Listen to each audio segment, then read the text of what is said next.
Hello, everyone. Welcome to the Doula Dive. I am your host, Kate Pangos. And today on the podcast, I have such a special guest. Her name is Catherine Traer Scrubb, and she is a mom to two beautiful little babies that are 3 and 1 now. And I had the pleasure of working with Catherine and her husband, Tommy, during both of their pregnancies and deliveries as a virtual doula. And so it was just so much fun to reminisce on those birth stories with her today. During our chat, we talked about some ways that she dealt with pain during her pregnancies, delivering in 2 different countries, that being France and then Spain, as well as her very speedy second delivery. Catherine is actually training to be a doula herself at the moment, so I am just so thrilled for her and so excited for all of the women that she is going to help in the future.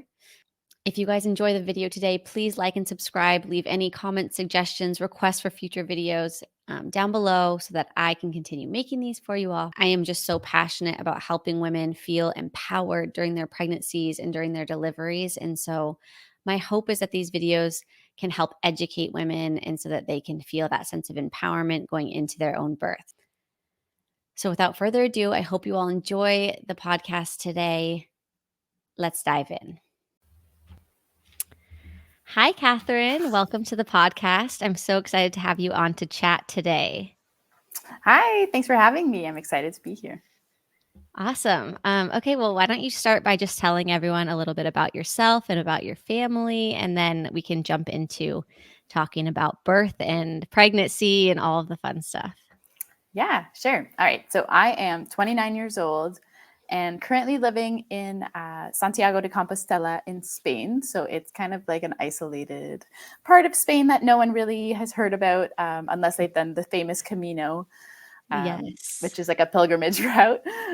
So I'm in like the northwest of Spain, and we've been here for the last 3 years. And actually, my husband's work brings us here. He's a professional basketball player, just like your husband, Kate. Yes. So we get to travel all over the world. And we're originally from Canada. I'm from Chelsea, Quebec. So my first language is French. And now I'm learning Spanish. And obviously, I speak English too. And we have 2 children. So we have Isaiah, who's about to turn 3 in April, and then Sienna, who's about to turn 1 in April, and a dog Solo that we bring with us overseas as well. I love that. Okay, well, why don't you talk to us about your pregnancies with both your kids, and we can talk about one whole pregnancy and birth if you'd rather that. I don't really care the order, whatever you kind of feel like is best. And so we can start with your first pregnancy, how you felt during it, and just anything that you want to share with everyone that might help them through their own pregnancies. Sure. So I got pregnant in the summer of 2020 with our first son, Isaiah. And we were heading to France that year. So we were living in a small village in France called Bourg-en-Bresse near Lyon. And it was like pretty much middle of the pandemic. You know, didn't really know what to expect, was going to this small little town. And didn't know if I would be able to like travel back home at all. So I just kind of went all in for it. Like, I'm not going to go home, I guess, all year. Brought what I could, but I was due in April.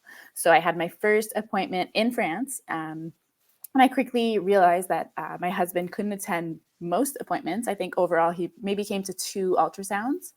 My OB there was able to do ultrasounds in clinic, which was nice because I know in Canada the process is a bit different sometimes. You have to go to a different, an ultrasound clinic for that and then wait for the report to get back to your doctor. So it was a lot easier to just go to like one place and have everything.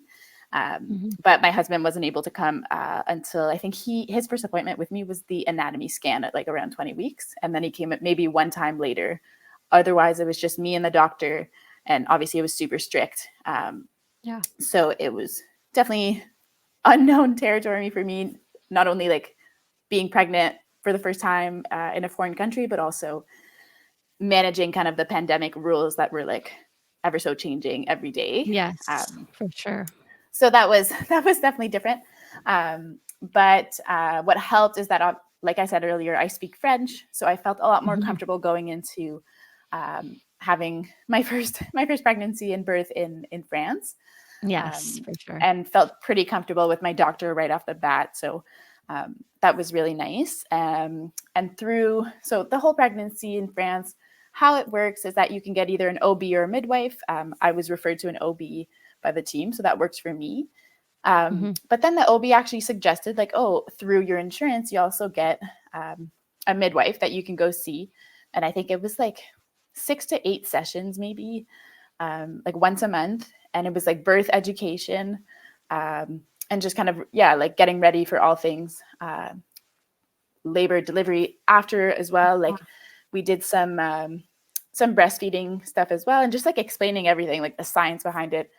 So it was good because I was doing classes with you at the time, but I was also getting like the French perspective as well. Yes, Which I I love thought that. was so key, like what exactly the hospital would give me, what I should bring, where to get stuff in France, especially during a pandemic. Like it was really nice to have her for that. And she wouldn't do like any medical stuff, although I think she was allowed to prescribe. But she was just kind of an educator for me. And she was just so nice. And it was nice to have those appointments once a month. And then my husband could come to those, which was nice. So he couldn't come to the doctor's appointment, but he could come to these like education classes. And he doesn't speak French, so he didn't understand like most of it. And he rarely would come because he had basketball. But if he did, it was still nice to do something together. And have kind of that connection. And she was speaking all in French with you, right? It was all the classes. Yeah. Her English wasn't like, people in France, like they tend to understand English, but they're really not confident speaking it. So even though she understood it, she like really wasn't comfortable speaking it. So it was all in French. But obviously I was translating, and then like, we were already doing stuff with you. So he like had some knowledge. Yes. And otherwise, it was a pretty isolating pregnancy, like first pregnancy experience, like everyone else's COVID pregnancies. I was, in France, the rules were pretty strict, and you were only allowed to like leave your house if you had like a signed document, like a PDF you would download. You would fill it in, and then you could only stay within like 1 kilometer of your house. I had a dog, thankfully, so that was like great for me because I could just kind of get out during the day, take a short walk. And I was working full-time remotely at the time for the government. So that gave me something to do, not something to look forward to really, but just something to like get up. Okay, I have work today. Like at least it was keeping me busy because my husband was leaving, like he was traveling in and out. And I was just sitting at home most of the time. And my family wasn't able to travel as well because France wasn't letting any foreigners into the country. So that was definitely difficult. Like just knowing, okay, I'm not going to see my mom this year. Like my mom really never saw me pregnant because I left when I like told her I was pregnant, and then I came back with a baby. So for my parents, that was like wild. Like, it was pretty crazy. For my friends too, they were like, we just like missed a whole chapter. Which kind of happened the second time around too, because I tend to get pregnant in the summer and then I leave for the year.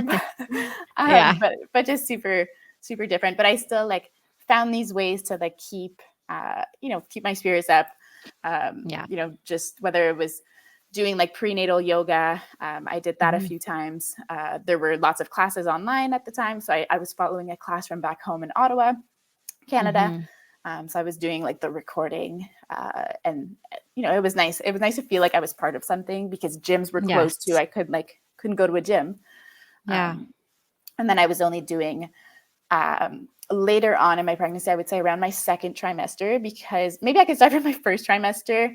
I didn't have like a crazy pregnancy at all. Like it was pretty straightforward. First trimester did not really have any nausea, maybe a little bit when I traveled over, but that was probably due to like jet lag and just being tired with work. But nothing really bad. I think the hardest for me was just the fatigue. It hit me like a train. I remember taking like 6 naps a day while I was like working 9 to 5, like just like get a nap in meetings. Which is thankfully like remote work, I could get away with it. But it quickly got better. Like as soon as the first trimester ended, I felt a lot better. And then the growing pains came a bit later, maybe later into the second trimester. My son wasn't like that big of a baby. but he was measuring big and he was sitting really low. So that gave me a lot of pain in my like pubic symphysis area, which is like the pubic bone region.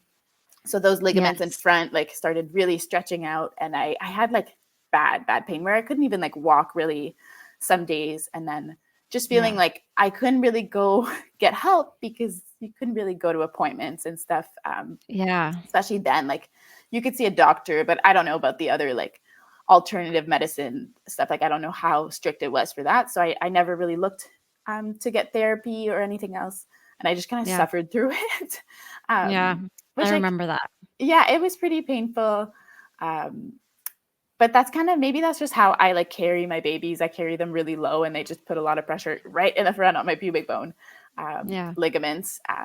But yeah, once I had that, like, it was a bit after the anatomy scan. So yeah, probably like later second trimester, my doctor suggested that I maybe take it easy with like the workouts and the walking. Not that I was doing a lot because I was like only working out at home anyway. So I was walking like not even 30 minutes a day, maybe at that point. And I probably couldn't have done a lot more because I was in so much pain. I felt like I had to pee every like 20 minutes anyway. So, you know, just trying to like keep active. For me as like a former, like an athlete, that was really important.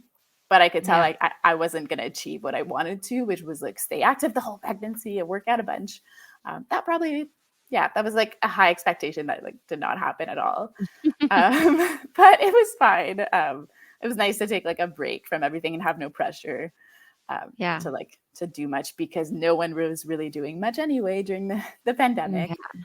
Third trimester rolled around, everything went fine. I had some weird stuff. Like I had really bad gum like pain, like teeth like sensitivity. Like 1 week I remember having to like book an emergency visit with the dentist because I was like, there has to be something wrong. Like I remember like hitting my mug on my tooth and crying or hitting my spoon on my tooth. And I was like, what is going on? Like, and they like confirmed that like, this is really like very normal with like your pregnancy hormones. Like there's nothing you can do about it. And it went away, like thankfully, but that was like so brutal. I remember like being like, there's just so many weird things that happen. Yeah. And what, like, you would never have thought that was going to be like a symptom of it. I know. Yeah. And I remember being so scared the second time around. I was like, if that happens, like that was so painful. And it's like your teeth, like so weird. But yeah, this third trimester, I think that happened in the third trimester. Otherwise, everything was pretty normal. Same thing, that just like baby was sitting low. Doctor wanted me to like, you know, relax, not do too much so I don't go into labor early. In France, they add a week to your due date. So I was like due late April, early May, maybe even, which was really nice. There was like no pressure. Yeah, no pressure at all for like induction and that kind of stuff. Yeah, they really let you go the course of your pregnancy, and they only like start to talk about it probably closer to like 42 weeks almost. Which was nice. I had like no Braxton Hicks, like nothing, like no spotting, nothing during the whole trimester that would have like alerted to like labor coming soon. So I was doing all the regular stuff. Like I was eating dates every day. Like I found raspberry leaf tea. Like I was doing all that stuff. I was, like curb walking. Doing everything I could just to prepare and to get this baby to come sooner. But he ended up coming at 40 plus. So I think my labor started 40 plus 4 and I gave birth 40 plus 5. So I went a little over, which was like annoying because I felt so like massive and just I was tired and over it by that point. Ready. Yeah. And like some people love being pregnant, and for me, it's hard because I play basketball almost for a living, and it's hard when I can't play basketball. And I know at some point in my life, I'm going to have to stop playing basketball, but that's kind of how I get like my emotions out and like my stress and my frustration. So when you take that away from me, I'm a dangerous person. And just like sport in general, like I'm very active, and I find like in pregnancy, I'm so like limited. So it's not my favorite thing. And I have a hard time sleeping as well. I had a lot of like pregnancy insomnia where it was like not sleeping a wink at night and just having such a hard time sleeping. which is fine your first time around because you don't have to wake up and care for another child. Very But the true. second Yes. time around, it's a lot harder because you're just like so like sleep deprived. Yeah. Yeah. So, I mean, yeah, otherwise everything went smooth. I was watching a movie with my husband one night. Thankfully, he was home. So that's always the risk when you're like a Yeah. husband or a partner that travels for work. Is he going to be here? I remember that being like a big fear. Yeah. And, we had talked through all the plans, like with you, with his team, like what would happen if you were traveling. Yeah. And my Especially because midwife, it was like COVID too. Like you had so many factors. It was crazy. yeah. My midwife kept like reassuring me that like, the baby will come like at the right time. Like, don't worry. She was so like peaceful about it all. So it did help me a lot. Like I was like, okay, like I won't stress about little stuff that I can't control. Really, like at the end of the day, you can't control it. So what I tried to do my best at was just to be prepared, like to do my education courses with you, with my midwife. I listened to a ton of podcasts that you recommended. I think I did a holistic birth class online from a girl back home in Ottawa that was offering it. Another useful online resource at the time. So I just kind of tried to learn everything I could to be prepared for every kind of possible outcome.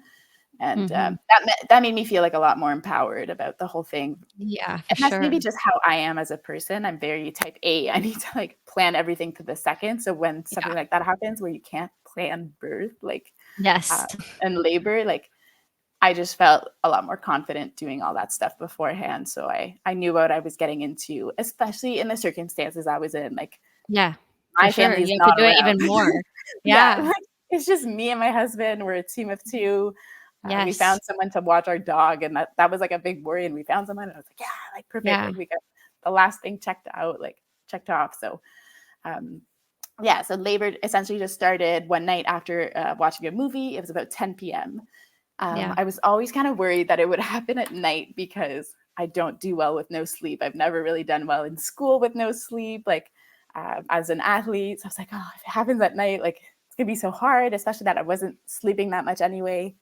So I was like, worried about that, but it kind of happened, and it happened pretty quick. I feel like I had my first contraction and I was like, oh, like, could this be it? But I was like, no, it can't. Like, I've had no like practice contractions at all. Like this must just be like, practice or Braxton Hicks. And then pretty quickly within the hour, they were pretty regular already.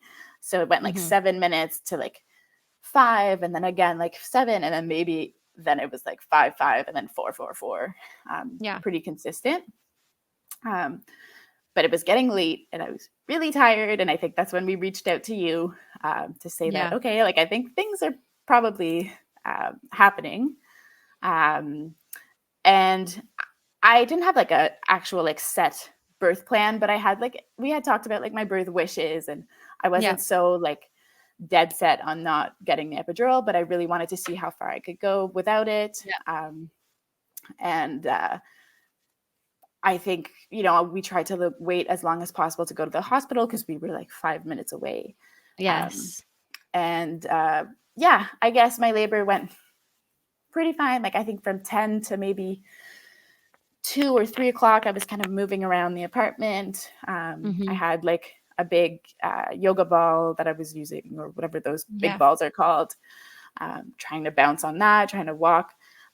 But pretty much immediately, the pain was exactly in my pubic bone area, which we should have known. So I was like, this is like the worst. And I had dealt with it all pregnancy, and I knew like what it felt like, but it just felt like someone was taking knives pretty much to my crotch area.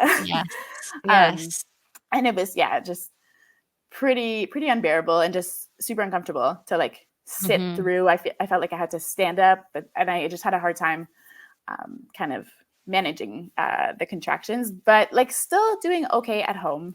Tried the bath, but our bath was really small, and I'm 6'1", so I'm pretty tall.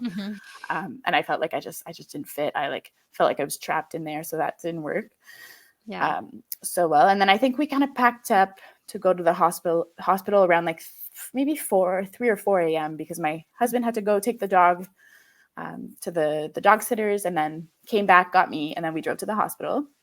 And then I had to get triaged by, I think it was probably nurses, without my husband. So I had to go because of COVID. So he dropped me off at the door. I remember going in pretty much by myself. And I think he had to go like park the car and get the bags, but he like still wasn't allowed to come in until I was admitted. So they had to make sure I was dilated enough to get admitted. And I think I got there and I was probably a 3 or 4 centimeters dilated. So they admitted me. I think it was pretty slow that night. So they were like, yeah, sure, you can come. And I immediately asked for they had like a natural birth room, I think they called it, that had a big tub that you could use to labor, not to give birth in. They were pretty strict about that, but you could at least like labor in the tub. And it was just like, it was just like a nice big room. So, sorry. So we went, actually, sorry, I'm going to cough a bit more. Here, I'll pause it. Okay, go ahead. Okay. So as soon as I got admitted to the hospital, we asked for a natural birth room that they had that had a big tub so you could labor in it. You couldn't give birth in it. And then it was a big room so you could like walk around a bunch and use. They had some stuff not in the room, but in like storage that they could go get for you, like a peanut ball or again, yoga ball, all that stuff. So it was nice because there was only one room like that available and we got to have it. So I think maybe by the time we got admitted, it was maybe like 5 a.m., still dark out. And then my husband got to finally come into the room. And we didn't have that much, like the nurses didn't come that often, and maybe like a COVID thing, or maybe also like they just kind of let me do my own thing. But when they came in, I had to like put my mask back on. But it was fine. I remember. I was just thinking about that. I forgot that you had to wear a mask, and I'm like, I remember thinking this is terrible. Yeah. Like thankfully it was like short. I remember like the worst thing was like waiting for them to fill the tub up because it was like a big like a round tub and it took forever to fill up. And then they filled it up and the water wasn't even warm. So it was like freezing in there. And it was like not a comfortable tub. It was like had some like hard edges. I was like, this is like so uncomfortable. I can't sit in here. But I tried it. It looked appealing. And then like otherwise I don't think there was a shower in that room. So that wasn't even an option. It was just the tub. And I think I remember just being on the phone with you and like you were making sure I was like changing positions, ever so like every I don't know 2 or 3 contractions. And I remember telling my husband he could take a nap because he was like so tired. So I let him take a nap. I remember he was like an hour plus nap in the like the nice little bed that was there. While you and I were like talking through my labor. So good for Tommy. He got a little break. Super necessary for him. Yeah, it's like, what a nice wife. Like I let him nap during my labor. And I think when he woke up was when I was like at my like breaking point. I was like, this is like getting unbearable. Like I'm having a really hard time. The nurses came back and checked on me. And that's maybe why he had to get up, because I had to get into the bed so they could check me. Yeah. And I think I got stuck at like a 6 or a 7, maybe a 7. Yeah, I think it was around that. I think it was 7. And then they were like, okay, we'll give you a bit more time and come back and check. And like I was at 7 still. And like the pain was just getting more and more unbearable, always in the front, right where I felt it all pregnancy. And I just couldn't really do it anymore. I was like so sleep deprived. I hadn't eaten much or anything really. And the sun had now risen. I remember like seeing the sunrise. That was super pretty, but I was like, nope, I'm tired. I've been up for a long time. So we got the anesthesiologist to come in, and he gave me the epidural. I think I had to switch rooms for that. So we got into like the actual birthing room by then. And the epidural was really hard because I think I was I 7 or an 8? Like I think maybe I was an 8 then, and that my contractions were so close together. That like standing still was really hard. Sorry. So I remember yelling so like basically like the worst scream I've ever yelled while like 2 nurses and like the anesthesiologist is trying to do his thing. And then I look up and my husband is like bent in two, like almost passing out. And they're like Mhm. now attending to my husband. And I was like, Yeah. what? Like he was facing me. Like it's not like he can see what was happening in my back, like needles or anything. And he was like, it wasn't, I remember talking to him afterwards. It's like, it wasn't what they were doing to you. It was like the scream you let out was like, Your it's so scary to reaction. like, it's so Yeah. scary for like someone you love to hear, like Oh, in pain. And for yeah. me, that was almost like the worst part. Like the epidural process was like so hard. And I don't know why. I think it's Yes. just because I was having a contraction Yeah. While they were while doing it. they're doing it and you can't Yeah. move and Yeah. you're being restrained and it's just Yes. unbearable. So Yeah, for for sure. anyone out there that gets an epidural, it's not the epidural that's like so crazy, like painful. It's not that. It's just because you're having a contraction at the same time. Yes.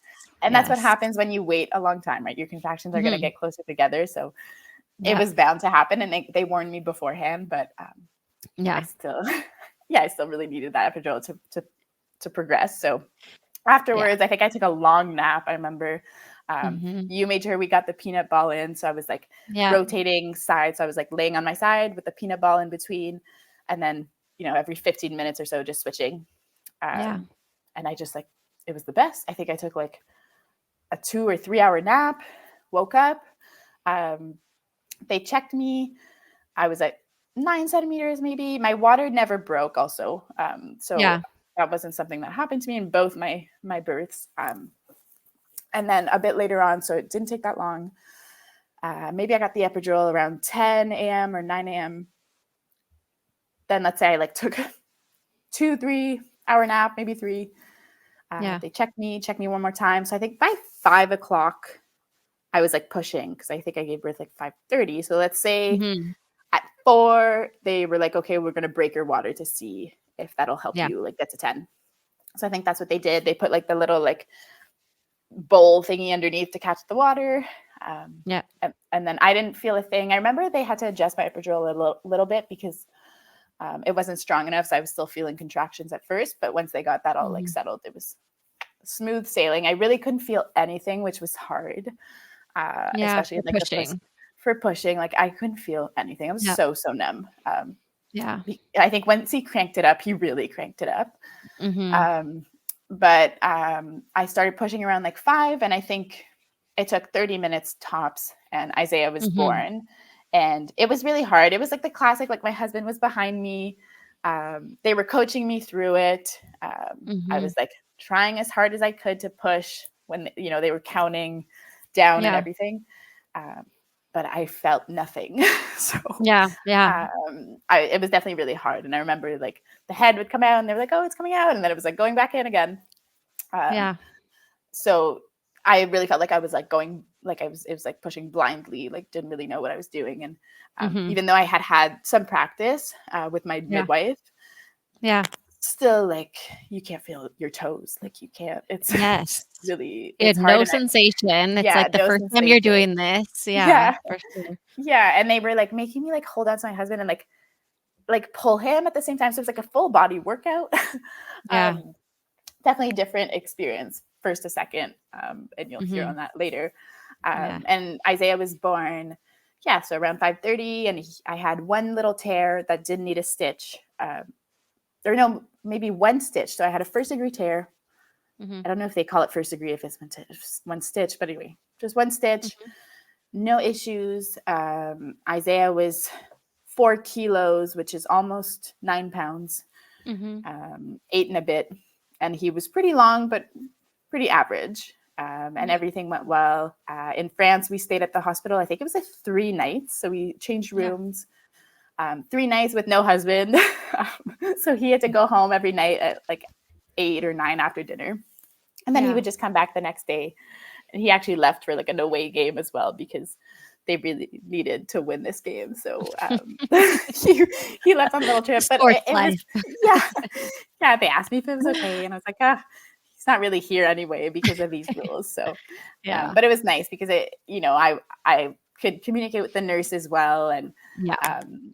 at that point I had like, good enough Wi-Fi that I could FaceTime my friends and family and like watch his Yeah. game even. Yeah. And yeah, I feel like the nurses were really good too. Like they were just like taking care of me. And the Mhm. first night, which is maybe different in France from the rest of some other place in the world, because Isaiah was born at 5:30 and I had not really slept, right? The nurses like asked me, and then my husband was leaving like shortly. So I was like, had to leave. I was like, oh my gosh, like this is kind of when the panic set in. And I was like, oh my God, I'm going to be alone with this baby. I've never changed a diaper. Like, I don't know what I'm doing. Like kind of was crying at that point. And the one nurse came over and she was like, we can take your baby. Like, we'll take him to the nursery. Like, we actually like suggest, like we highly recommend it for like women, especially who give birth like later, because your husband's leaving, like you're on your own. So they took Isaiah, and I felt like so guilty, but once I got over it, like it was the best decision. Like they took him, they maybe came to wake me up once so he could feed, but I didn't have much to feed him anyway. But I had like the best sleep. It was so nice. I could sleep on my stomach, which I hadn't done in so long. And that was something nice that they offered there. It wasn't offered to me in Spain, so I don't think it was an option here, but definitely so nice to get, like, how many parents get to have that first night of uninterrupted sleep? Like that was me. I had uninterrupted sleep my first night with a baby.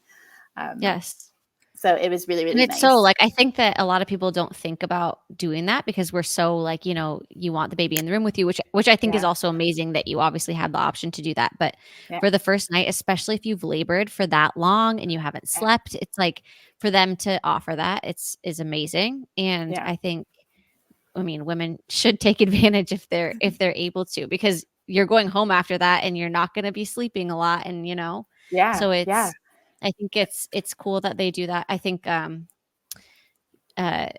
in Spain, I think in Barcelona, they did that as well for us. Same thing for me. I was, I had labored overnight that night before, and then I gave birth around 5:30 or 6 or something like that. So it was the same kind of situation. And they just would bring her in when she would wake up and like try to, breastfeed, and then they did take her back. I'd go back to sleep. So it was great. And I, and then you just feel so much more rested the next day too. You're like, okay, I got a full night's sleep. I can I can do this now. The emotions are like, the hormones can kind of settle. Yeah, for sure. Like it was definitely the best thing, especially like best case scenario for a first time mom in a foreign country, and that alone without my husband. Like, it's like, yes, take the baby. I'm so scared of him. But then he ended up being like such a chill baby, like so relaxed. We stayed in the hospital. It was 4 days, 3 nights, which is long for a standard, vaginal birth with no complications. That's just a standard in France. So super nice to have that. I know some people don't really like staying in hospitals that long, but for us, honestly, it felt like a little vacation. The food was really good. Like, it was good. I really liked it. And I had some support, who they would come in with breastfeeding. I think they gave me a pump at one point. They even helped me. So my son did have a hard time breastfeeding. Not sure if he had a lip or a tongue tie. We went to so many specialists and everything, and no one could really diagnose him. I think in France, they're not huge on that. Like they're not huge on cutting the tongue ties. So no one was really like suggesting I should do it. So I never did it. And it ended up, I think I just had really sensitive nipples, and he wasn't maybe the best right off the bat. So it just took a lot of like suffering at the start, cracked, bleeding nipples. And it definitely, that was like the hardest part for me for sure, was breastfeeding at the start. And like not having like my mom there, like friends or anyone to care for me. It was like my husband, and what was he gonna do with like like his wife that's like crying because her boobs hurt. Like he was like doing the most he could, but like obviously hasn't been there before. So that was really, I think, mentally like the hardest part for me. Thankfully, the midwife that I had seen, like the midwife that had given me the classes, her job as well included visiting me day 7, I think. So I got out of the hospital day 4. So day 7, she came to check my stitch, my one stitch, see how breastfeeding was going, and weigh my baby. She had this little like scale. So weigh Isaiah. So that was really, really nice. Like she just came to my house. So nice. 7, 10, and 14. And then after that, I went to her. Yeah, So amazing. like, again, like amazing Yes. service. And this was all like Yes. free, like paid for by, Yeah. the state insurance. Yeah. So I like had the best like team, honestly, like along with you and my OB, like I Yes. couldn't have asked for like a better like support team within the Yeah. circumstances that I had. Like Sure. Yes. I think like I made sure I had that support because I did the work Yes. beforehand and I knew that it You could be did. really Yeah. hard. So, and I totally 100%. underestimated breastfeeding for sure still. Like, um, it was like so much harder than I thought, but at least Yeah. I had the resources there to help me. Yes. Um, so yeah, eventually it got better. My son started breastfeeding better, and then off we went. We were in France for maybe like one more month, maybe. I think Mhm. we flew home on his 2-month birthday, Yeah. and then did like our isolation at home, and then finally saw the family. My So gosh. it was definitely like a different experience.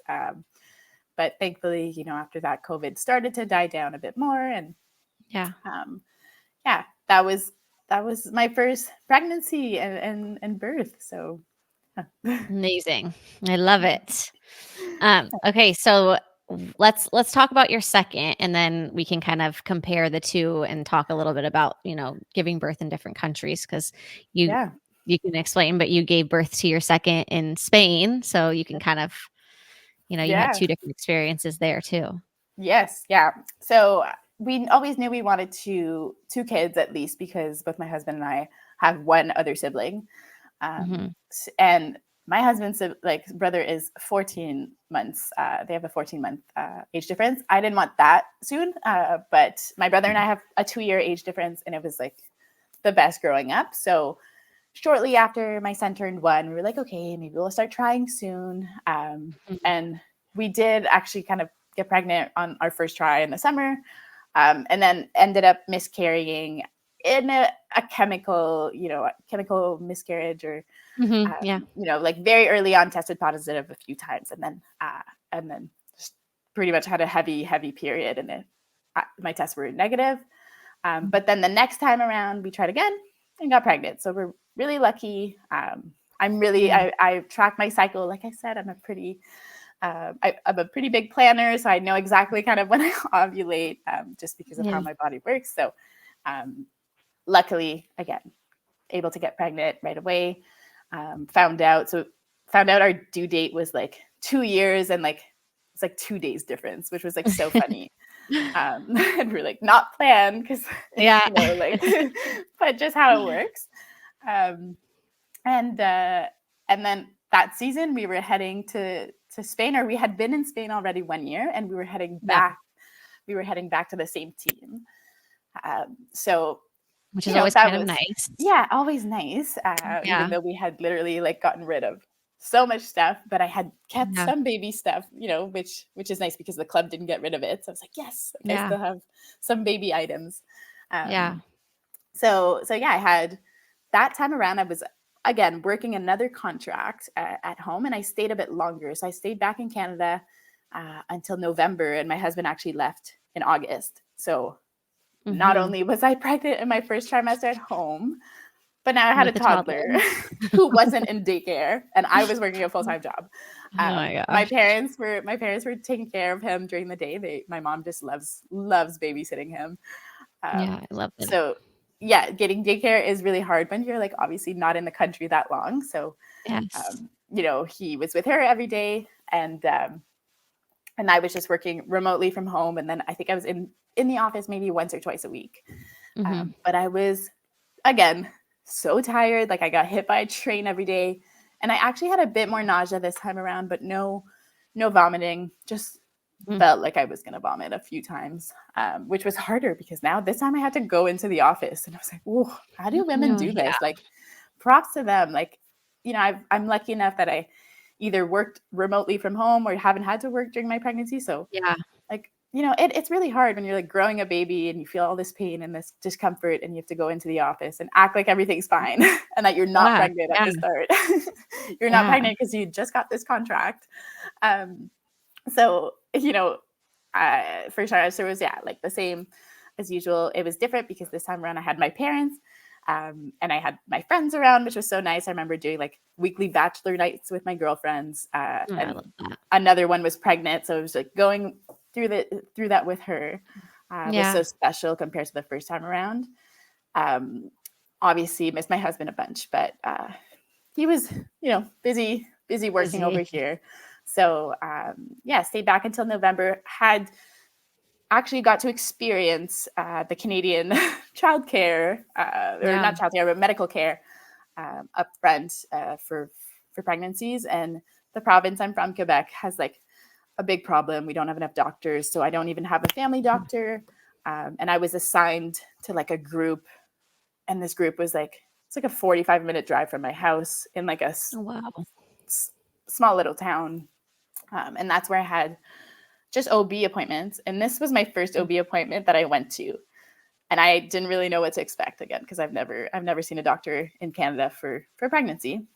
Yeah. She literally, I think, just asked me how I was doing, when my last period was, if I took a pregnancy test, did not test me herself. And then I think she checked my stomach and maybe did like a breast exam. And that's it. Like she checked her heartbeat, but it was too early, I think. She had the little machine, but she didn't have an ultrasound. So she only had the Doppler, like the Doppler that you would buy on Amazon. Yeah. Wow, this is Canadian, Quebec, and it's a big problem in Canada. This is Quebec or medical care. Wow. Like this is, and then I had my first ultrasound booked. I had to go into another province, so I had to go into Ontario, which we border, so it's not that bad. But I had to go into a major. You couldn't do your ultrasound there. Nope. Wow. They don't have an ultrasound. Yeah. So think of like a community, kind of community center medical care clinic. It was like pretty interesting. So they basically refer out for any test like that. So they refer out to Ontario because Quebec doesn't have the infrastructure, or the money really to have ultrasound techs, tech clinics. So I go into this one of the major hospitals in Ottawa, weeks later, like so long. I think my first ultrasound was like 14 weeks. Oh my gosh. And I obviously knew I was pregnant around like 6 weeks or so. It was like a lot later, I remember, just because there's like, just because you had to wait that long, because you just have to wait. You're that like long. oh my goodness. Yeah. Okay. Yeah. So for a long time, I'm like, am I pregnant? Is everything okay with me? Like, so you can obviously, having your background, you can understand there's like a lot of problems with that. Like having women wait that long to see a doctor to confirm pregnancy. It's very interesting experience. And I was like, so ready to get out of there. Thankfully, I think I only had like one other appointment with that doctor. And then she wanted to see me another time. And I was like, honestly, can we just do a phone call? Like, you do nothing for me. Like, this is my second time around. She has no tools for me. Like, I don't need anything prescribed. Can we just, and like early in the pregnancy, you're not giving birth there too. So it's like, No. So I think I only saw her. I saw the doctor twice. She was super nice. She thought my story was so cool that I was leaving. And off I went with my like one ultrasound. I left, left mid-November to come to Spain. Started my second trimester, maybe a bit in Canada. And then I got here around the time when I was supposed to do my anatomy scan. Okay. And then my toddler started daycare, and that was horrible because we were sick all the time, nonstop. Oh my gosh. And I remember sitting in the clinic without my husband because he was allowed to come this time, but he had practice or something. So I was sitting in the clinic to have my anatomy scan done, and my sister-in-law was watching my son, and he had a febrile seizure, which is basically when they have like a seizure when they have a high fever, which my son, we discovered, has when he has really high fevers. And now he's kind of grown out of it, we think, but you can imagine like just the fear and like just everything that was happening. It was a lot. So I remember like having to like run out of there because my sister-in-law was freaking out, as she should, as like any like the first time he had one with me, I was also freaking out. So I had my anatomy scan like really late, which is fine because we were like, don't know what we're having yet with our son. We found out pretty early, like the ultrasound, the OB in France, she was able to like see it early, and maybe with boys you can see earlier, but I feel like she confirmed it at like 16 weeks, which in Canada they would never say a word before like 20. But she had told us before. So now I'm like pushing 23 weeks, maybe 24. And I'm like, okay, I'm ready to find out what we're having. So thankfully the next time I booked in, my husband came with me and we got to find out together, which was nice. And because I think actually the first time he wasn't even there. Oh, because it was 16 weeks. So he was at the anatomy scan, but he wasn't at the scan where she told me. So I made him like a little note with the gender. So otherwise, like I had, again, a pretty normal pregnancy. This time around, baby was a girl, so she was a lot smaller than her brother. But there was never any like concern about her height or her weight. She was like always normal. She had long legs, which like I'm super tall, my husband's super tall, so we were always like, it's normal. And then I just had this time around just like sickness after sickness, and I had sinus infections like 3 or 4 times, and I had to go on like a few rounds of antibiotics, which in hindsight I wish I didn't, but at the same time I was suffering to the point where like I've never had sinus infections that bad where like you could put your hand over my mouth and probably like I would stop breathing because I really like nothing. I couldn't breathe from my nose, and this is just from my son going to daycare and bringing stuff back. And this was another weird thing that happened this pregnancy. I was told, I went to an ENT, so an ear, nose, throat specialist, who put a camera up my nose and said I had a deviated septum. And he was like, you should get this surgically fixed. He obviously was like, wait until you're done. You're not pregnant anymore. But strangely, I haven't had a sinus infection since I gave birth. And I think it was like a weird pregnancy symptom that gave me a sinus infection. Isn't that funny? So it's funny. Just so weird because I never had issues sinus before. Infections when you're pregnant are the worst because you can't really you can't really take like the classic stuff you would take for relief. So the only thing you can take is the hard amoxicillin antibiotic, which is like not great on your system. So it was just a brutal pregnancy in that sense that like I was always sick, and it would just like hit me 10 times harder than it would hit anyone else in the household. So because your immune system's down. So that was the most challenging part. But on the other hand, I got to work out throughout my pregnancy, which I did like weights. But I did like a little prenatal. I had a prenatal workout plan. I did yoga a little bit on my own. I was doing spinning a lot at home because we have a Peloton bike. And that was so nice because it just took a lot of pressure off, my pelvic area. And then once I got back here, I just would do it on my phone, like on the spin bike at the gym. And then I started swimming a bunch in my 3rd trimester, just before I gave birth, with my sister-in-law. Actually got pregnant here. So fun. We were both pregnant at the same time. She unfortunately was going through it like in the 1st trimester, which was, getting closer to my due date. So we definitely weren't at the same stages, but it was just like fun to have someone to, by April, she was done with her sickness and I was just ready to give birth. So we were like swimming every day in the pool. And it was just so funny to do it together with our little bathing caps. Yes. What a fun memory to have too. Yes, for sure. So love that. And then this time around, still had the really bad pubic pain. But I did see a pelvic floor physio twice a month. So I would see her. I would see her like alternate. So 2 times a month. And then the other week, like 1 week I would see her and the other week I would see the chiro. I would say part way through my 2nd trimester or maybe later in the 2nd trimester until the end pretty much. And the chiro too, like, and he would like really crack me, like put me on my stomach and crack me. Wasn't like scared of like, they had the little pregnancy thing for you to do. He would like, honestly, like sometimes like he would like put a pillow if I needed to when I was really big.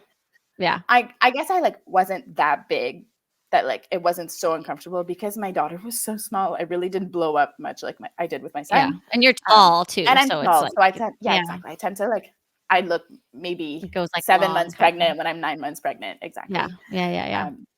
So yeah, but he was like fully like, I was on my stomach and like fully cracking. I was like, is this safe? But he looked confident in what he was doing, and he was American, which was really funny, from like New Jersey. Oh, okay. So yeah, like in a small town in Spain where like not that many people speak English, it was super nice to have him. And then my How did pelvic you floor. find the pelvic floor specialist So in the chiropractor? So the pelvic floor therapist I found my first year here. So it was my first year postpartum, and I was playing professional basketball here on a second division team. Mm-hmm. And I felt like everything was fine. I didn't have any leakage, but I was like, I feel like I got back to it really fast. And by fast, I mean at 4 months postpartum, I was playing international 3x3. I went to Romania. Yeah. I played on the professional circuit. Like I was like back in it and back fast. So I was like, maybe I saw her. I had seen the midwife had done, the midwife in France actually had done like just an exam at the end, but I was like so fresh. Like, she was like, everything seems fine, but you're going to have to keep, working on stuff. So I was like, maybe I'll just go see her. So I saw her my first year here when I wasn't pregnant, and she like okayed, everything looked great. Everything was fine. And then when I got back, that's when I knew, like, I was like, okay, I have her contact info. And I definitely like, I know she does more manipulation stuff. And she could help with like some of my pain. So yeah, super, super glad I found her. And I think I just looked up like in the day, maybe looked up like pelvic floor therapy. Yeah. And they had like a special women's clinic. So that's how I found her. Oh, I love that. Yeah. Yeah. And she spoke French, so it was perfect. Oh, great. Yeah. Perfect. She didn't speak English, just French. So I always ask like, if they speak English or French, like one of the two, hopefully, great. Because my Spanish is not great. So although it's a lot better now after like having given birth here. I'm sure. Yeah. Yeah. And going through the medical system here. And then, so I did that alternating weeks, and she did help me. She did like a lot of like lower back massage, and somehow that like did help alleviate a lot of the pressure in the front. Like she would do like back and front. Like she would almost like rub, like she would just really get into those muscles. And then help me with like modifying stuff at the gym I was doing. But I really couldn't do like any single leg lunges. That was not good for me at all. Like some yoga. It was just sometimes so painful, or what? Like when you were doing too painful. Yeah, too painful. Like balancing, like putting pants on. Like that's like the one example where like so hard when you have like pubic ligament pain. Like, so anything that was like weight bearing on one leg, not the best. So especially with weights in the gym, like not the best. And I think that's why like I should have started swimming earlier, because swimming was like the best relief. I think I just don't love swimming. It's really hard. But my sister-in-law and I like would time each other, and like at the end we were like got so much faster. So we're like, okay, had we have kept this up for a while, we would have been really good. But highly recommend. Definitely. Like I remember in France wanting to get like, I wanted that feeling of being in the water my whole pregnancy, and I never could access a pool. So it was definitely something I wanted to try my second pregnancy, to go into the pool. And like having had read all the, just like commentaries about people who like, they say it helps, it really does. Because especially when you have all that bone ligament pain, the best relief. So, honestly, I tell all of my clients, I'd say like, especially towards the end of pregnancy, getting in the pool is the best thing. And especially in floating your circumstance. 100%. Just takes the pressure off of everything. So it's like, if you have access to it, it's amazing. And it's like highly, highly recommend it. So I think that's great that you were able to do that. For sure. And then, so those are the two things I was like pretty consistent about, like just seeing those two. And then I would see my OB maybe once a month when it got closer, and then like every 6 weeks before that. And she would do like everything in the appointment. So she had the ultrasound machine, and she was really cool. Like I think she was a Chilean doctor that had moved to Santiago, so it was fun. She was really funny and young, so we had good laughs in there. And I had no other issues. Like everything else was fine. I had this time around, a lot of Braxton Hicks contractions starting in my third trimester. Wasn't really sure what they were, but like the classic like stomach tightening, like you could see it. It was just like tightening all the time. And I was like, oh, this is cool, because I like didn't have that the first time. I guess So I gave birth to Sienna on the 18th. I would say like the 14th, maybe 15th. I started having like pretty intense contractions at night. So my in-laws were visiting, and my husband was away. He was on an away trip. And I remember like not being able to sleep at all, which was normal because I never I didn't have great nights most of the time.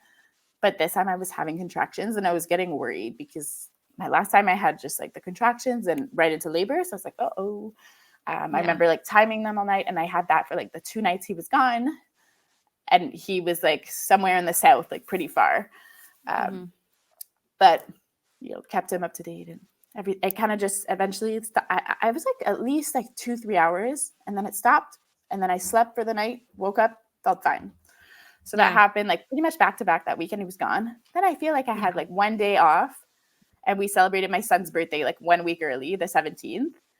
And then the next day, same thing. Or like that night we're laying in bed, and I had been on my feet all day, like prepping this party, everything. Same thing happens again. Like as soon as you stop, like you go into bed, it's like 10 p.m., like contractions start. Yes. It was like great. Right when I'm like so tired. And then I basically just waited out, eventually fell asleep. They stopped. Woke up the next morning, still had them, and they were like all over the place now. So I was like, okay. And I woke up. It was a perfectly like blue sky day. It was going to be like 24 degrees that day. It was so nice out, which is rare for this part of Spain. It rains a lot here. So I, texted my sister-in-law. I was like, we're going for a walk. Like, put your good shoes on, because this girl would walk in like her Birkenstock sandals, and like we're going on like the Camino trails, and there was rocks everywhere. So like, let's go. We're going for a walk. And she's like, oh, okay. So I did a lot of walking in this pregnancy as well. Which probably didn't help with my pain, because there's so many hills here, and hills, again, like that movement just did a lot, like put a lot of pressure on my pubic bone muscles. So let me see first if Tommy needs to go get Isaiah, because I feel like he's hiding upstairs. Okay. I'll pause it. Okay, go ahead. Okay. So that morning, the morning of, so it was April 18th,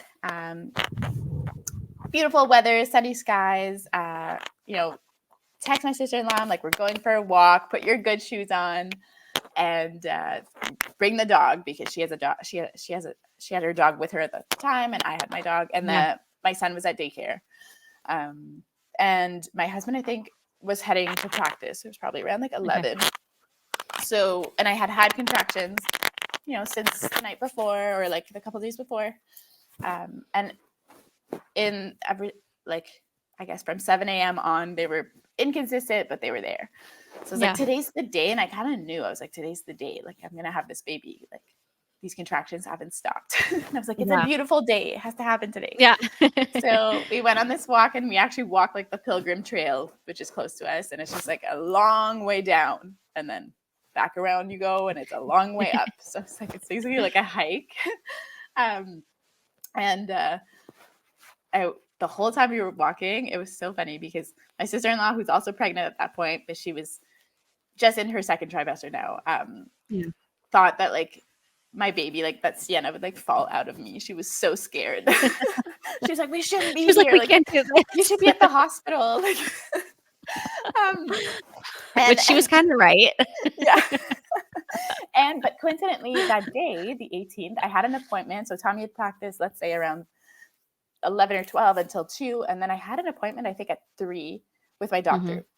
So Tommy was going to come with me. And then Alex, my sister-in-law, was going to come as well, because we had the same doctor. And I think she needed either like a prescription filled, or like she just needed to like ask her a question.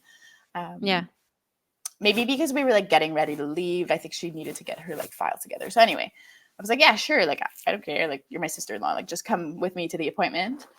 And again, my contractions had not, like, I was like trying to time them, I remember, but they were all over the place, and I was getting distracted. So I wasn't paying attention. So we go to the appointment. It's 3 p.m.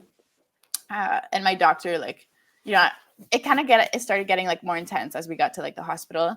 And she checked me, and I think I was like 4 or 5 centimeters dilated. And she was like, oh, we're going to have a baby, like either today or tomorrow. Like Yeah. she was like, it's going to happen. And it was so funny because like that 4 or 5 felt so different than the first 4 or 5 centimeters I had with Isaiah. Like to get there, like felt so much harder with Isaiah. Whereas maybe because I started with like a great night of sleep and like woke up that day and just kind of knew it was going to happen. I just felt like it was going to happen. I was like, wow, like I had more signs. You had the prodromal labor too, which exactly. You know, everyone says like, oh, it's fake labor, but it does help you. Like it helps prepare your body still because you're having contractions, you know? Exactly. Because it like in no way felt the same as getting to a 4 or 5 with Isaiah. Like that was so much harder, I feel like, to make any progress. Whereas like I was like out for a full hike and I was fine. Like maybe had to stop like a couple times, but that was it. Like, and then they hooked me up to the machine to time my contractions, right? Or like to monitor the contractions. And that's when my sister-in-law and Tommy had like the most fun because I was like laying on the bed and you could see behind me the box with like the intensity, and they could tell the number was like when the number would get high, I would start like suffering. And you're like sitting on a bed and you can't move, like that made it hard for me. When I was free and moving, that was like I had no problem. When I'm stuck to the bed, like that got hard. So they would be like, it's coming. And then 2 seconds later, I would like start a contraction. So that was so funny. You know, and great practice for my sister-in-law. Like she got to like see me experience it. And then we drove back here. My doctor was like, all right, like go home, you know, pack your bags, grab a snack, and then like, I'll see you later, basically. And then I said, oh, like, when do you want me to come back? Because I'm already 4 or 5. Like, and she was like, come when you're ready to push. And it's so funny because that's basically what happened. So I go home. Now my son's back from daycare with my in-laws. So thankfully my in-laws were leaving like the next day or 2 days later. So they were leaving the 20th. So we're the 18th. So they were still there. So they picked up Isaiah from daycare. You know, I remember my sister-in-law and my brother-in-law were here and they were like playing with Isaiah upstairs. And I was just like, got the bags ready. And then I was like, my contractions got pretty intense. I feel like as soon as we got home, and we don't have AC here. And I remember talking to you, like by then we were on the phone with you and I was hot. Like I was really hot. And Isaiah was at he was upstairs. He has like a little pool upstairs, but he was playing in it. So I was like, I can't really go up there. And then nothing felt really good. Again, my contractions were right in the same area. And I knew, you know, we kind of had prepared, like, what can we do this time around that would help me? You know, what did we not do last time? And then you suggested I get into the shower because one, I was so hot and two, I was like uncomfortable. So I got into the shower and I want to say now it's maybe like 5. Probably maybe just before 5 or something. Get into the shower and this time it was like amazing. And I didn't try the shower last time. I did bath. And the shower was so nice. And we have good pressure here. So what I would do was that I would put it on like, I think I would crank it like super hot during a contraction or super cold, like one of the two. And I would just switch it back and forth, like super hot, super cold, super hot. And Tommy I remember was sitting outside with my Stanley mug or like Stanley cup and just like giving me water in between each contraction and like just maybe like keeping you posted. But I did not get out of that shower. I was in there for like over an hour, I think. I remember you stayed in there for a long time. I didn't want to get out. I was like, I can't. Like, this is like the best relief. I was just like, the water was hitting my low back. And it just felt so nice. And I would just like, I had this like rhythm. I was like bending forward, putting my hands on my knees when a contraction would come and just like breathe through them. And, you know, it just felt so good. But then at one point, I think I was feeling that they were definitely getting like really close and a lot more intense. And I was like, I still have to drive to the hospital and the hospital is downtown and you don't know what traffic is going to be like. It's still like a 7-minute drive or 8-minute drive, but with traffic, it could be 15. It's just not something I want to do when I'm like about to have a baby. So I kept thinking about that in the back of my mind. And then we eventually decided to like make a run for it basically. Cause I was like, I can't, you know, we got to go like as soon as possible. And my sister-in-law was driving us. So at that point, Tommy was supposed to leave for an away game at 6, I think, or the bus was leaving at 6. So my brother-in-law was like waiting to see if Tommy was going to hop in with him. But like at that point, they were like, I think they saw like pretty early on, like she's having a baby. Yeah. He's not going. So he left. And then my sister-in-law dropped us off at the hospital. And funny story, as we're on the way to the hospital, she like just checks if I have like all my documents, and she pulls out my passport and she's like, your passport's soaked. I was like, my passport was like completely had like my water was open, I guess, and like destroyed my passport. So I'm like so stressed. I'm like, I'm going to the hospital. I have no documents here. I only have my passport. And it's like my face was like all blurred out. Whatever. It's like I have to apply for a passport for the baby anyway. I'll just apply for a new one for myself. Oh my gosh. That was funny. She was like in the back seat because Tommy drove to the hospital so she could drive the car back. And it was just so funny. Then we get to the hospital. I want to say it's like 6 o'clock, around 6. And I like get to the check-in counter at Emerge. You have to go through Emerge. And like they get a translator down, which took like 5 minutes or something. She comes down and she asks me like, what's wrong? And I was like, what's wrong? Clearly, like I'm having a baby.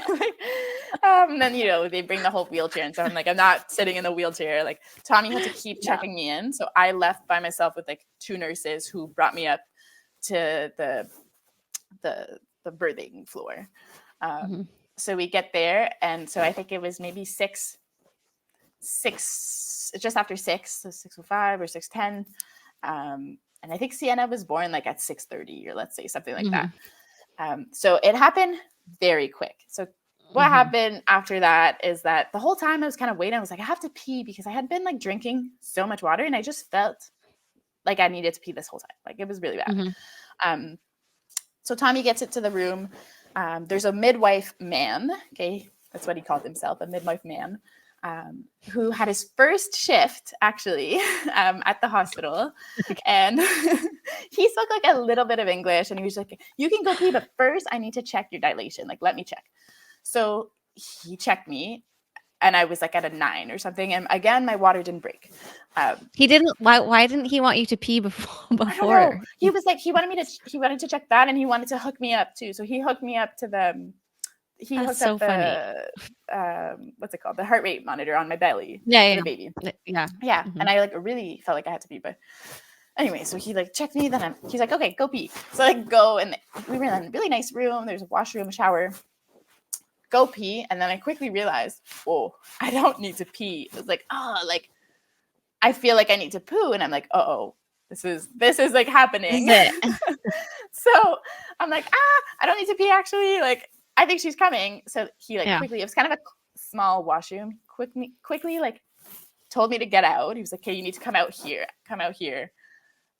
And I remember like there was still like, even before that, before he let me go pee, like someone was asking me my food choices. And I was like, we're not, like, we can't do this. Just let me have the baby first. Yes. Like, I don't think anyone realized how far along I was, myself included, really. Like, I didn't. Yeah. Right. I feel like it got to a point where I was like, wow, it went so fast. And now it's like, I can't stop it. Yeah. No, I remember you being like super shocked when they told you how far along you were. You were like, what? Like, there's no way. Yeah, because this whole time you're on like speakerphone. And this is where things get like a little blurry for me because it was like complete I turned into an animal, I think. So no, you were amazing. I was in shock too. I was like, I cannot believe that this just happened. You and Tommy and everyone in the room. So I guess at that point, I'm like back in the room. I'm like leaning on the bed and I'm like just yelling like, she's coming. Like, and I'm looking at Tommy and I'm like, I can't do this. Like it, the pain, it was like the ring of fire was happening. So her head was coming through. Oh my God. I remember I was standing and I was like getting on my tippy toes. Like that would make a difference. Like, what am I doing? Like, just like, it's like, ow. Like just anything to find relief. And Tommy's like trying to be supportive. Then it went to full primal mode. They had put me in a robe, ripped the robe apart, like took it off. So I'm just like butt naked in this room and like so sweaty. It was so hot. And I was calling, I was like, I thought the midwife man was a nurse, actually. That's what I thought, because he didn't tell me at first. And I also knew that only in Spain, only doctors, so only OBs catch babies. Midwives only check dilation. Yep. So that's what I learned after. But I knew an OB would catch the baby. So I was like, where's the doctor? And where's my doctor? I just saw her. Where is she? She knew I was giving birth. And they're like, she's coming. But like, no, she wasn't. She was having like coffee outside. She was having like a drink probably outside the hospital. Like, she was like far away because she didn't make it in time. She's like, she can't be that far along. Yeah. So what happened next is that the Ring of Fire happened. Her head came out, and I wish I had video of this so bad. But obviously everyone's in shock, and Tommy, you're on speaker. Tommy probably is like, Tommy this whole time is like slowly backing away from me because he sees what's unfolding. He knows he's not going to be of any help. So he like is facing me, just like backing away towards the window. And the midwife says like her bag is still there. So like I didn't even see, but I wish I saw. Like Tommy did see it. So you saw like Sienna's head still in her bag of waters. So cool. Yeah, amazing. And then I was like, the next contraction was happening. I was like, so as her shoulder came out, the bag ripped, like, and they were putting like pee pads under me, which was so funny. So there was water everywhere. And like she just fell out of me pretty much when her shoulder came out. Thankfully the midwife caught her, and at that point I think it was me, Tommy, the midwife, maybe a nurse had been like running in and out with like supplies, but like not that many people in the room, and just like so fast, like it happened so fast. And like the best relief ever. I think like it happened so fast. I was a bit worried, like, did I tear, like all that stuff. Quickly they put me onto the bed. It was like a crime scene, like there was blood everywhere. But obviously like they're used to that stuff. And I could see like even the midwife is like a little shocked. Like everything. He's that like, had happened. wow, my first shift was very eventful. Yeah. I found that out like after from my doctor. And then a doctor finally came in, and it was like the doctor from emergency. So not my doctor. And then the peds doctor came in and took Isaiah right away. So did the APGAR score with Tommy right next to him. But I remember like no one was ready at all. And then I had to deliver the placenta on the bed. That went fine. Like it definitely like was different this time around because I could feel it. So I could feel them like palpating my stomach and pushing down, but it didn't hurt at all. And like the whole time I was like, did I tear? And they checked. They're like, no, it looks like everything fine. Like it's like, perfect. After that, like I feel like my recovery was so much faster, like so much faster than my first. Like I only had one stitch with Isaiah, but I had such bad like tailbone pain, like because I was pushing. So they made me push in France on my back, my legs up in stirrups, like the classic, right? And I feel like I like broke my tailbone. Like still to this day, it's like sensitive. Like it's just, and I felt it for a long time after that. And I just like, my body I just felt like I also felt like my back hurt a lot from, I think probably the epidural, like where they put it in. I could feel it for a while. So that I found was like so different, because this time around I was like not even an hour after, I'm like up taking a shower, which I didn't do with, I couldn't, because I couldn't walk. So that was definitely really different. And like, so like I had like no pain because I didn't tear. And I had like zero pain medication, like not even an Advil, like or Tylenol, whatever you're allowed to take. So it was so different. Definitely very intense. And like, I have so much respect and admiration for women who like give birth, period, whatever way you give birth. Like, wow, like we're amazing. But like women who go through very long labors, and like some women have like very long late stages of labor and without an epidural, like, wow. Or like pushing for a very long time without an epidural, because sometimes without an epidural, like it's still hard to push because we don't know how to do it. I didn't even push Sienna out. She fell out of me because I think my body just did the work. Like I just was standing up and gravity did its work. I don't know if anyone could have like coached me through that.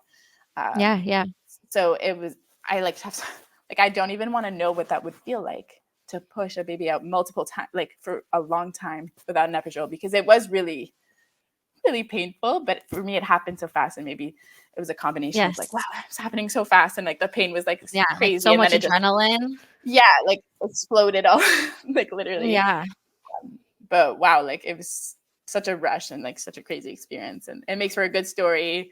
Yes. Thankfully, both her and I were fine. Like thankfully, he caught her. Yeah, She yeah, just yeah. flew out of there. And yeah, like she was perfectly healthy baby. She was a lot smaller than her brother. She's still really small to this day. There's nothing wrong with her. She's just a small baby. And breastfeeding was totally different. Like I was really scared. I was like not looking forward to it really. But it just kind of, she was a natural. So she was a lot better at it. Yeah. And maybe just being a second time mom, like my nipples were used to it. Yeah, yeah, yeah. You know So what to expect now. exactly. I think that helped a lot. And we had no complications. We were released after, I think it was the same, maybe 3 nights as well, or 2 nights. Maybe it was 2 nights. But that time we had her in the room with us, and I didn't sleep that night because she was like Sienna was a different baby than Isaiah. She was like smaller and made a lot more noise and didn't sleep much. Like Isaiah just slept all the time. She was just like very active baby from the start. So, and very colicky baby as well. So totally different experience where we like didn't really get to rest much. But it was still nice to have Tommy there because he was able to sleep there. There was like a little bed for him, and that was such a different experience for me because the first time around he wasn't there.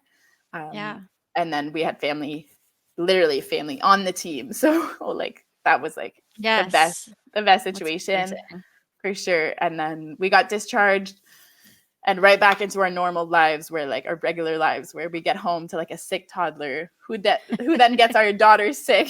So poor Sienna had like a fever at 4 days old. So we had to bring her back into the hospital. And then she spent almost a week in the NICU because of a fever that was probably just caused by like a bacterial infection. So nothing serious, but they just had to monitor her for a little while. Small. So that made my postpartum experience a lot different because of that. And my milk coming in when I'm sitting at the hospital, like in a little isolation room with her, definitely uncomfortable. But otherwise it was like smooth sailing from, I would say, like after her first week of life. On we went. Yeah. Okay, 1 second. Okay, amazing. So we've talked about your 2 pregnancies and births. I think I would love to hear just a little bit about, giving birth in 2 different countries. I know we kind of talked a little bit about that, but maybe if you can just kind of like talk like really about like the major differences that you saw between, giving birth in Spain versus France, some things that you really liked about, either one of them. Or disliked. And I know you also mentioned Canada, which was interesting because you got to experience a little bit there in comparison to over here in Europe. So what do you feel like, the biggest differences were? Yeah. So I feel like they were all kind of different in their own ways, for sure. I really, really appreciated the French model, like I talked about earlier. Again, like having like that support team, I thought was they have like such a well-rounded like healthcare system, it seems like, and they have it figured out. Because not only did I have team insurance, but I also had access to like the state insurance, so that gave me like a lot. And I didn't notice, or I didn't mention this, but I know that in France as well. So if we were to like, I was kind of looking forward to it because if we were to go back to France afterwards, midwives give 12 months of pelvic floor therapy. Oh, that's for amazing. free. Like it's included in the healthcare. And I'm like, that is so like forward. Like we don't have that yet everywhere else. So that I thought was such a cool feature. And I was like looking forward to that, obviously. Yeah. We changed countries. But yeah, I definitely liked their model, how like the OB, I don't think I mentioned this. So my husband doesn't speak French, or he really didn't at the time. And I remember warning him that if, we were in the delivery room and a doctor came in like a doctor coat, that was the OB. And if they were wearing scrubs, it was a nurse or a midwife. And if a doctor came in, it was probably to do a procedure, because only doctors could do the the episiotomies, you Yeah. know, wheel you into C-sections, that kind of stuff. Mhm. So he was like, you know, aware that like if a doctor came in, it was like maybe something was about to happen, that like he Yeah. needed to step in, because that was kind of his role, right? Just to like kind of be an advocate as much as he could with minimal French. But thankfully didn't need that. So otherwise, midwives catch babies in France, and I really like that. I like that they had the nature, you know, that nature room that they called, which was just less lights, like more like, Yeah. you know, just holistic in a way, with the bathtub and everything. Yeah. And the care was just, but similar to Spain, where like I did see an OB my whole time there, and she did all the ultrasounds in clinic and everything. So yeah, with Spain it was very similar, except midwives don't deliver babies here, are not supposed to catch babies other than my midwife. Yeah. So that's the difference, I guess. Yeah. And I didn't really investigate too much. Like I know in France, home births were like really, they're not recommended at all. Like it's kind of taboo. Mhm. I didn't look into it in Spain, so I wouldn't know. But I know I did some research in France, and it was definitely like, it's still like, it's like under the table if you do it, which is crazy, because I feel like they're very pro They're like, natural they're birth more in a way. holistic. Yeah. Yeah, Yeah. they seem a lot more holistic, but maybe that's one part of like the insurance they haven't gotten to yet. Yeah. And yeah, like with Spain, everything I had to pay out of pocket for like all my appointments, which was a lot more expensive, but not my doctor's appointments, but I mean my pelvic floor therapy, my chiro, Okay. which in France, I did have a bit of chiro for like my son afterwards. It was covered. So Okay. different insurance maybe, and just Yeah. Spain like doesn't even recognize chiros, I think, chiropractors. So maybe why my chiro was from the US. Yeah. So it's still, it's, I guess they're still kind of working on that. Mhm. So that I guess we're like, it's not as holistic here, let's just say. Yeah.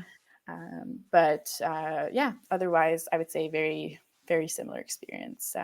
Just, I feel like they were open-minded about my birth preferences. And I had, you know, my doctor in Spain was so cool. She was like, yeah, you can push this baby out. You don't need an epidural. Like, so yeah, they don't force anything on you. They follow the normal due date, which is 40 weeks. But again, they don't like push for induction and anything. Sienna ended up having it 38.3. So I had her almost 2 weeks early, which was so different because Isaiah had 5 days over. So I guess you just never know. Yeah. Yes, 100%. Yeah, I like talking about that a little bit too, because, you know, we'll have some listeners that are doing this overseas life the same as us, and I think people sometimes are a little bit afraid to give birth over here, you know, just because we don't know what to expect. It's not home, it's not as comfortable, but just like hearing experiences where, you know, you had a good experience in both 2 different countries, you know, and yes, they were a little bit different, but you were still totally able to do it, and I think, you know, it's hopefully encouraging for some people to hear that. Playing, you know, having their husbands play over here and not having family around, not, you know, having that normal experience, you know, that a lot of their friends and family are having at home. So yeah, absolutely. I think like language was not a barrier for me my first time around. Obviously it was in France. Yeah. But it was for my husband. So he had his like fears about that. And, you know, all knowing that he was like my only support person.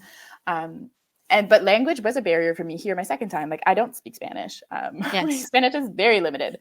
But you know, I tried to learn as much as I could. Like I took little like Duolingo classes every day, and I ended up like, I feel like I was a lot more comfortable by the end. Like my doctor didn't fully speak English, but we still understood each other.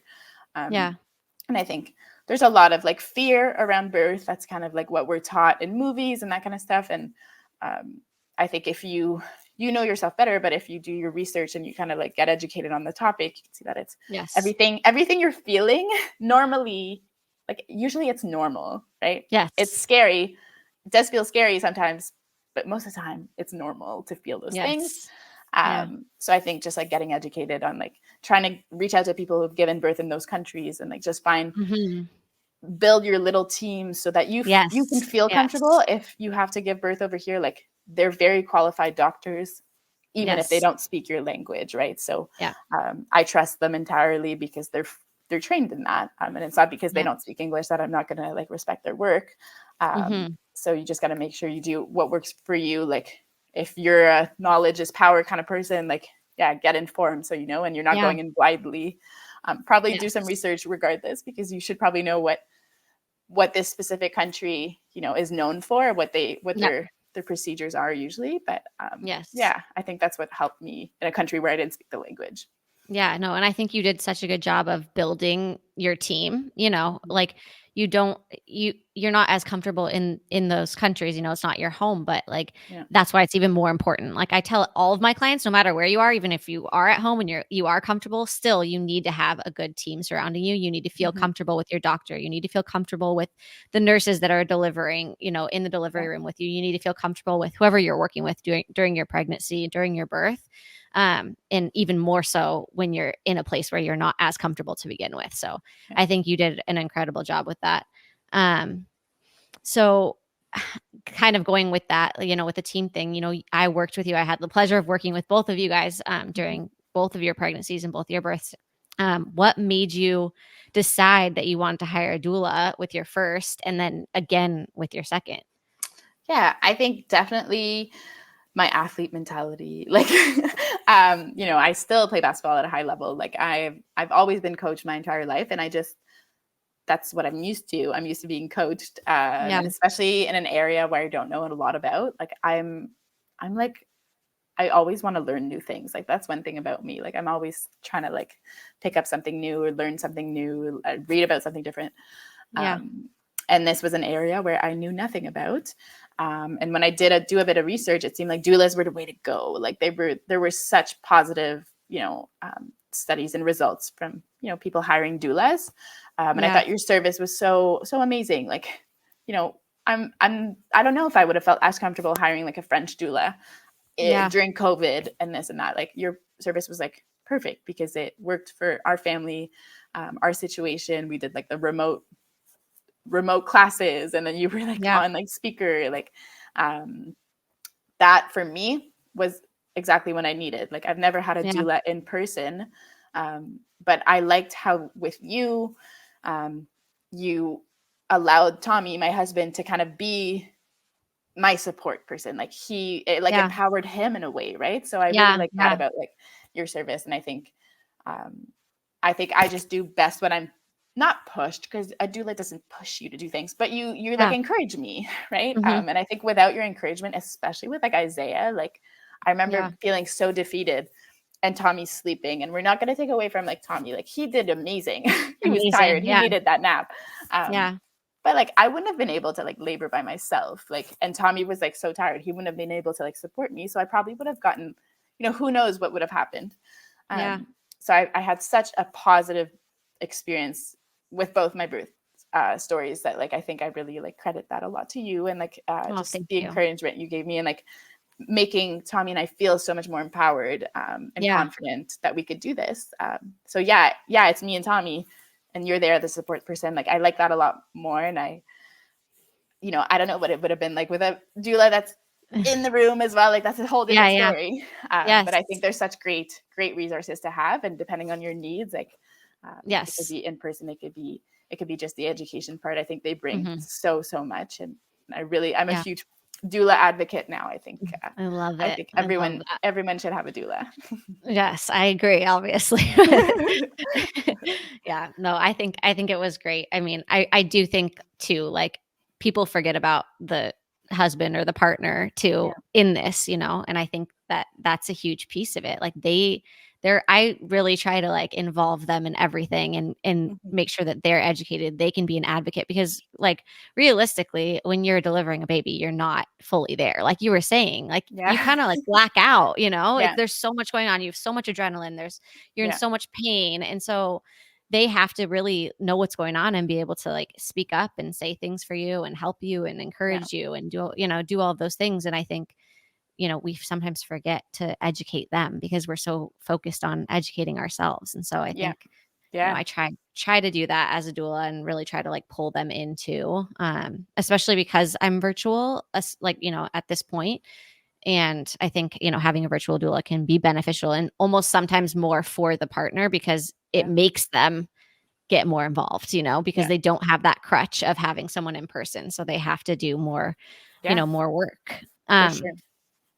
Okay. So, um, you've talked a little bit about being an athlete and playing basketball, and I wanted to ask you about, getting back into shape postpartum. I know you talked a little bit about during pregnancy, you weren't able to work out as much as you wanted to, especially during your first pregnancy. Like, Yeah. how did you go about getting back into shape? You played really quickly afterwards, how did that Yeah. feel on your body? It definitely was hard the first time around, so hard because I had done like nothing because I wasn't really allowed to. And Yeah. had I been allowed, I had limited access to gyms and stuff. So it was Yes. definitely hard. You feel like you're starting from scratch. Like you feel like you were, taking a year off, like doing nothing. Yeah. And it's hard in basketball because we do a lot of cutting and it's a lot of cardio. And the cutting for me was like the planting and this and that stopping and going. It's hard. It's Yeah. hard on your muscles. It's hard on your ligaments that are already like kind of loose. Yes. So Yes. I felt like a spaghetti, like on the court, I still wear my ankle braces because I just don't know, Yeah. like anything could go at any point. Um, Yeah. but just taking it slowly. Thankfully, with my first pregnancy, there was COVID, so we were strictly playing 3-on-3 for like limited numbers, like limited Hmm. outbreaks. We were just playing 3-on-3 in our province. We weren't allowed to play 5-on-5, Yeah. which helped me because I went off to play, international 3x3 right after. And then my second time around, though, I felt like I wanted to work out more. So I was able to do a lot more the second pregnancy, and it helped me so much. I recovered a lot faster. Yeah. Maybe Yeah. also just having a natural birth as well, like that Mhm. like Yeah. had no effect on my body. I feel like I was like right back to normal. Like I Yeah. had, you know, a little bit of pain, but I was also sitting in a hospital chair for like 5 days with my daughter in like a little tiny room, so that didn't help my recovery. But otherwise, like um, I was able to like join a postpartum class back home in the summer. So I did that for like the whole Mhm. summer, so 2-3 months. And like by the maybe like 6 weeks in, I was joining the regular classes and I felt great. And Yeah. you know, that's me. Like I'm like a freak of you know, not a freak of nature, but I mean like I just like I work out a lot, and that's kind of Yes. just I've always been like a really active, like hyper Mhm. person. Like it's hard for me not to. So Yeah. I know how to push myself, and I do. And sometimes I do too much, right? But I Yeah. knew I could get back into that. I also did La Grey Pilates, Okay. like Yeah. the reformer Pilates. Yep. I did that in the summer so hard, especially Mhm. postpartum. But I would tell the instructors, and they would like modify for me. Mhm. Um, so I really enjoyed that, and I want to go back and get back to that. It's a little harder right now because I'm playing Yeah. full-time basketball again. So Mhm. but I think definitely the weights component for me as a basketball player, Yeah. um, I've been having like my best season in a long time, and I I think love it's all that. kind of a credit to being able to weightlift, because your body just goes through so much with pregnancy that you're just not, Yes. you lose a lot of muscle. Like you lose a lot of muscles, your muscles get stretched out. I'm a yoga teacher as well, so I know the Yeah. effect like all that has on your body. So it's I can barely like, I don't do that much stretching anymore because I was like my muscles were too loose, Too right? stretched. So Yeah. Yeah. I need to like do a lot more weightlifting, and that's just what works for me. And it definitely started my my season this year, because right off the bat I felt a lot better than I did my first year, because I didn't actually get into weight training until like halfway through my first season postpartum.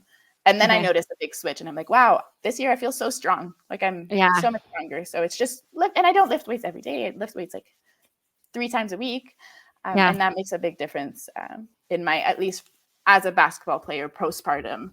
Not everyone needs to do that, but for me, just because I lose a lot of muscle, and I'm not very strong to begin with, I'm kind of a tall, like lanky girl. That's what works for me. Okay. Love that. And so kind of going back to your symphysis pubis disorder.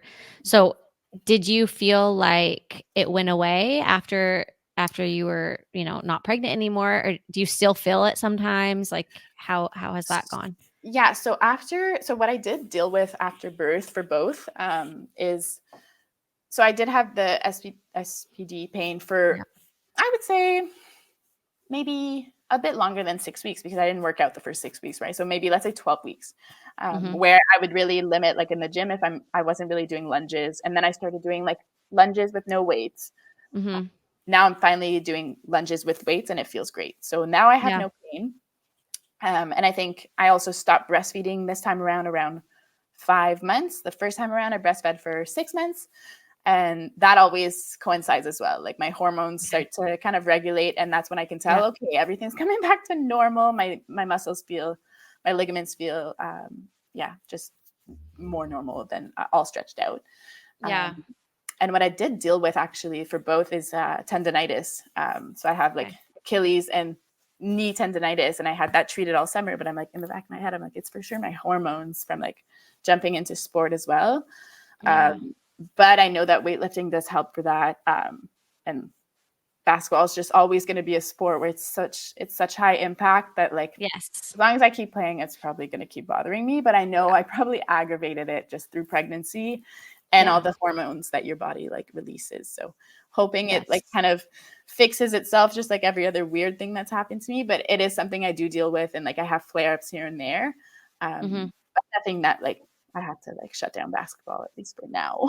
But that's, I guess, normal. And also I'm getting older, like almost 30, and like tendonitis is a thing. I've been playing basketball for 20 years at this high, like a higher level. So it just makes sense, right? Well, I think it's amazing that you're able to do it after having 2 kids at a high level. So yeah, thank you. I mean, I think I'm a little crazy sometimes, but it's just, it's easy for me to do here because my husband does it too. So I just kind of jump onto a team and hope for the best. That. Yeah, it's a good way to get away from the house sometimes. Good outlet. Yes. Love that. Okay, well, thank you so much for coming on. I'm so excited to share your stories with everybody. I hope that they can take something out of them. I'm sure that they will be able to, because you've had amazing experiences and have shared some great stuff with us. So yeah. Thank you so much for having me on. I'm so excited for this little project. I'll for sure be a listener, because I love those birth story podcasts. I love it. Okay, well, thank you again, and we will talk soon. Yeah. See you later. Bye.